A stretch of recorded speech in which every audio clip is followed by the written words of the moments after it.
Good morning सबैजनालाई, राधे राधे। र अहिलेको चाहिँ बिहानको 4 बजेको छ। म चाहिँ अघि 3 बजी उठेँ होइन। अनि उठेर चाहिँ यो दिउँसोभरि सुक्छ भनेर लुगा पनि सुकाएँ है।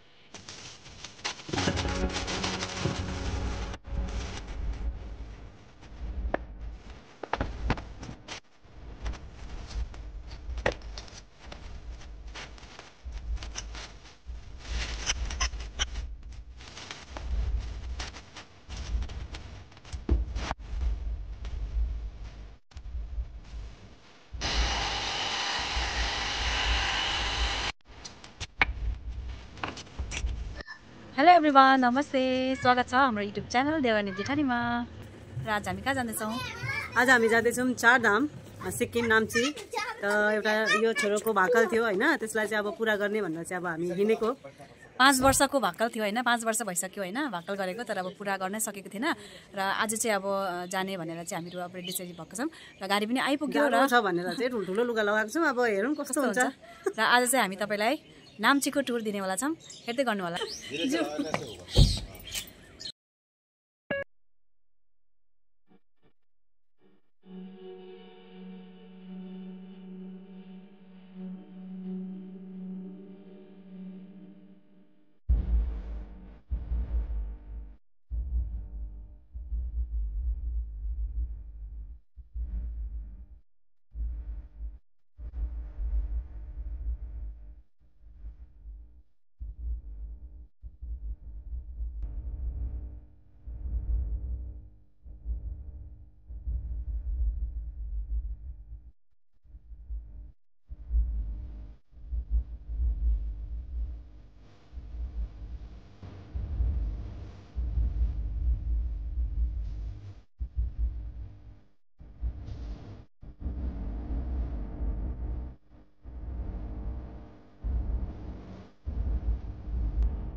र साथी हो, अहिले चाहिँ हामीहरू नाम्ची आइपुग्यौँ होइन। अनि अब यहाँ नाम्चीबाट चाहिँ अर्को गाडीमा जानुपर्ने होइन। सो अब अर्को गाडी चाहिँ अब अलिकति मिलाउनु पऱ्यो, कसरी लिन्छ होइन। अनि त्यही मिलाउनु हुँदैछ र हामी चाहिँ एकछिन घुमेर आउँ भनेर चाहिँ नाम्ची बजार अब यसो घुम्न हिँडेको हामी चाहिँ। र मलाई चाहिँ के भयो भन्दाखेरि नि अब कहिले गाडीमा भमिटिङहरू नहुने होइन। आज मलाई पुरा भमिटिङ भयो, एकदम साह्रो परिरहेको छ हो। सो अलिअलि हामी तपाईँहरू देखाउँदैछौँ।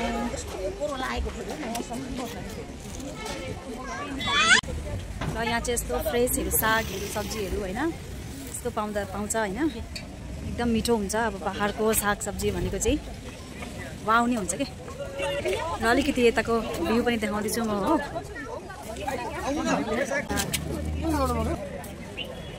यहाँ चाहिँ यस्तो छ है।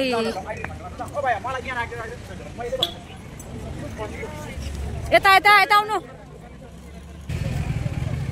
सब्जीको त पुरा बजार लाग्दो रहेछ नि त यहाँ। यही खाने क्या साग?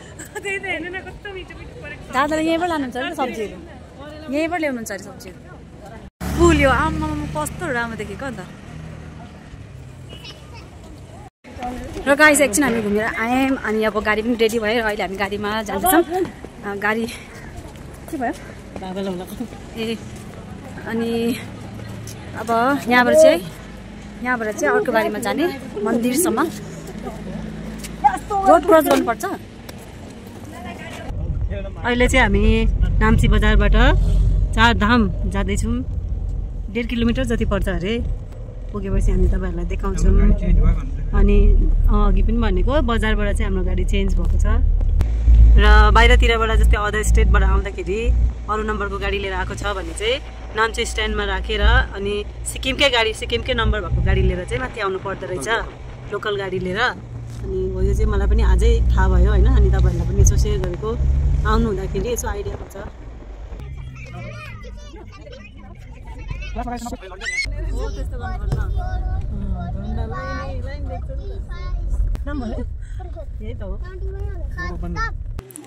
अनि यहाँ अहिले चाहिँ हामी बिचमा चारधाम पुग्नेको बाटो बिचमा साङडुप्चे नाम गरेको एउटा मन्दिर हुन्छ।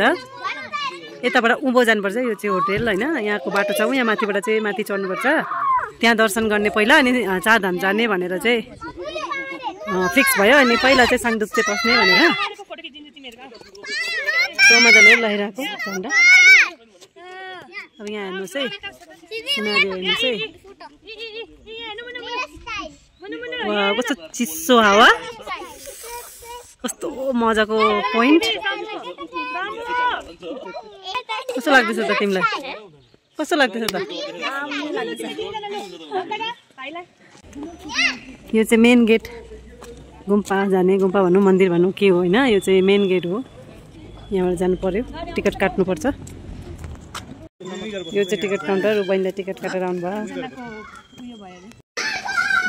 गेटबाट आउनु।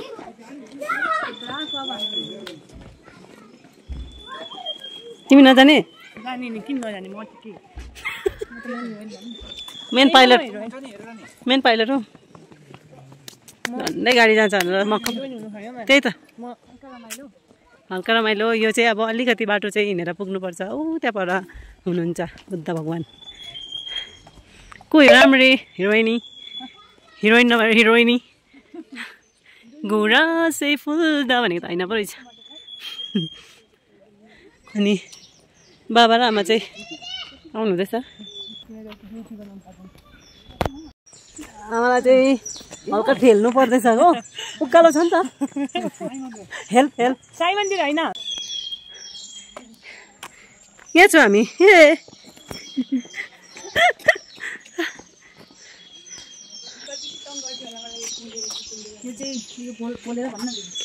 यो चाहिँ बाटो बाटोमा सबै सिसा लगाएको रहेछ।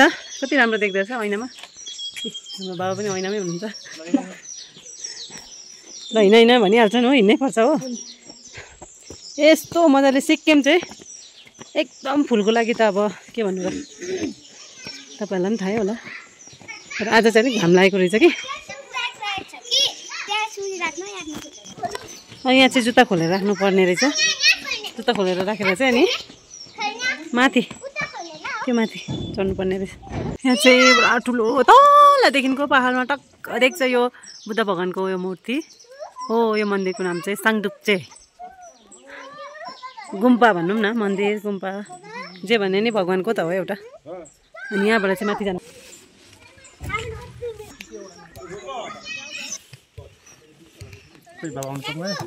अहिले चाहिँ हामी साङडुप्चे माथि सिँढी चढेर पुग्यौँ होइन। अनि यो मूर्ति चाहिँ माथि छ, भयङ्कर ठुलो छ। अनि यो घुमाउने ओम माने पेमे लेखेको यो घुमाउने रीतिरिवाज हुन्छ नि एउटा, यस्तै लामाहरूकोमा यो घुमाउँदाखेरि चाहिँ आफ्नो इच्छा पुरा हुन्छ भन्छन् होइन। अनि हामी सबैजनाले मिलेर यो घुमायौँ। यसलाई के भन्छ सरी मलाई थाहा चाहिँ भएन नाम होइन एक्ज्याक्टली। अनि मन्दिरभित्र पस्यौँ, गुम्पाभित्र पस्यौँ, अनि सबैजनाले मिलेर पूजाहरू गऱ्यौँ। अनि वरिपरि घुमेर चाहिँ अब यो मन्दिरबाट हामी निस्क्यौँ।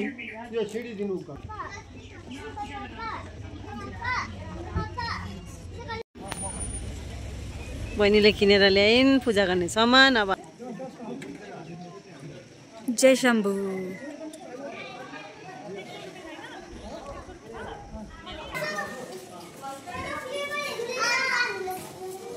मिनी चढेर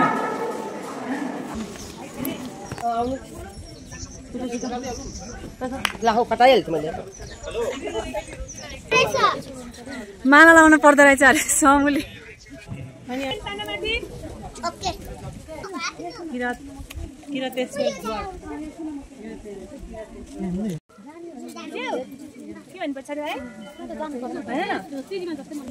चिसो मजा खोलेर आउने।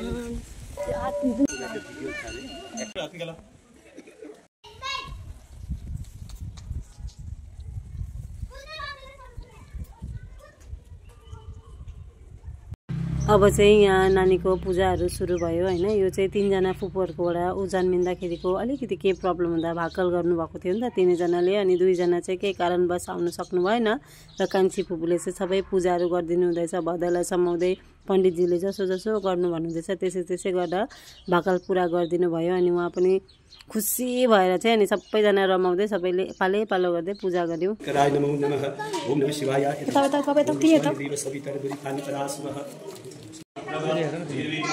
गरिहाल्छु यो।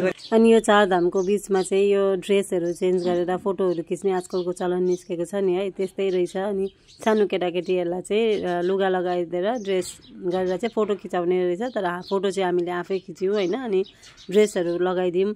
सानो नानीहरूको चाहिँ 50 रुपियाँ गोटा गरेर चाहिँ ड्रेसहरू लगाइदिनु हुँदो रहेछ होइन। अनि यो शिवांशलाई चाहिँ लगाइदिएको ठ्याक्कै तामाङ दाजु जस्तो देखेको छ हो।